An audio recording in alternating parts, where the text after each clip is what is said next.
Welcome to System Programming Lecture 1, General Machine Structure, Hardware Organization. A computer system basically consists of an hardware, system programs, application programs, and the user at the top. User works with an application program like text editors, browsers, gaming console, music editors, etc. Application programs get their work done through the system programs. System programs like scheduler, assemblers, macroprocessor, linker, loader, compilers, etc. These system programs make system calls to the hardware layer and get the request of the user served.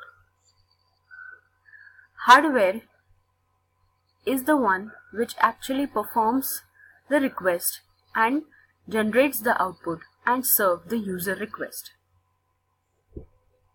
If we go into the detail of the hardware organization, we can see that hardware basically consists of components like memory, processor, I/O devices, etc.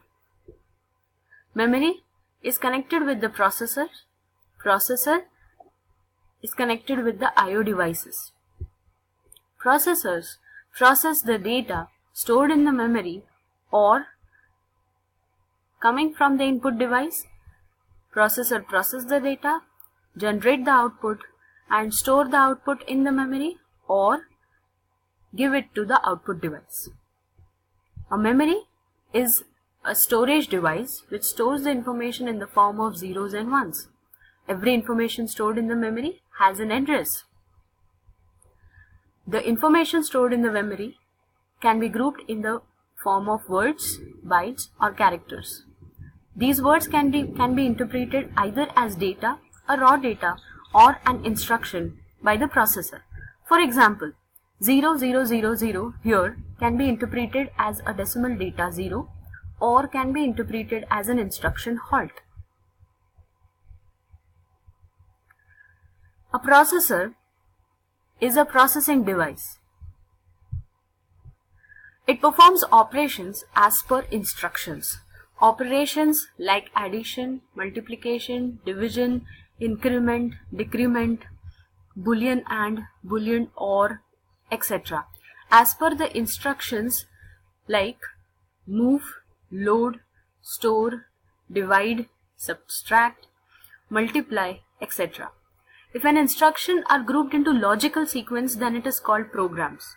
So if we have to define programs or procedures, it can be defined as programs are the sequence of instructions. Here we have mentioned two types of processors, I/O processors and CPU. CPU, Central Processing Unit, is a unit which manipulates the data in the memory. That is, it actually performs the operation of addition, subtraction, multiplication, division, all the logical operations, etc. I/O processors are basically executes I/O instructions and are basically assistant to the CPU for all the input-output operations. For example, if an instruction of loading n number of datas are there, then that task is delegated by the CPU to the I/O processor for fetching the data either from the memory or from the I/O devices. I/O devices like cards, that is punch cards in old days, it is used, or we have magnetic discs, or the printers, teletypes like typewriters. These are interfaced with an I/O processor. I/O processor requests the data from the input devices, get it ready and serve it to CPU for the actual manipulation.